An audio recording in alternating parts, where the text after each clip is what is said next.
ओम शांति। आज हम बीके उषा बहन के अलौकिक जीवन के घटना के बारे में देखेंगे।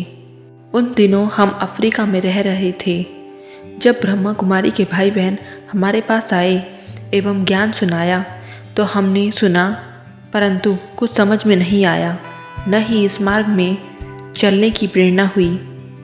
एक सतगुरुवार के दिन जब वृक्षपति पिता परमात्मा को भोग अर्पित किया जा रहा था, तब हम भी राजयोग कक्षा में शामिल हो गए।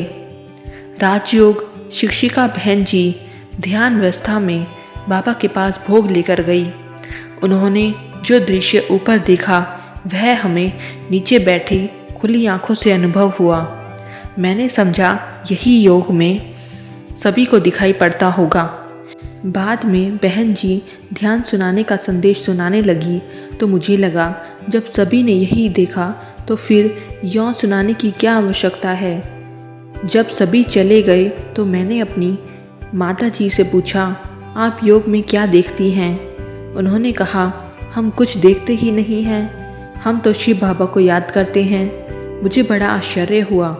मैंने कहा, जो बहन जी सुना रही थी ठीक वैसा ही मैंने योग अवस्था में देखा, परंतु इतना स्पष्ट समझ में नहीं आया।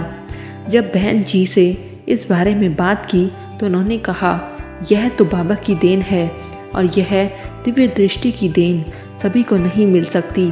बाबा जिसको अनुभव कराना चाहें उसे यह अनुभव प्राप्त होता है। बाद में मैं उस दृश्य को भूल गई, पर अनुभव की छाप मन पर गहरा प्रभाव छोड़ गई। इस अनुभव के बाद ज्ञान समझने के लिए रुचि बढ़ी और मैंने ज्ञान योग का पुरुषार्थ प्रारंभ किया। कुछ समय बाद बाबा ने दादी हृदय मोहिनी जी के द्वारा यह संदेश दिया कि यह बाप का चुना हुआ रतन है। बहुत खुशी हुई कि स्वयं भगवान ने हमें चुनकर अपना बनाया है।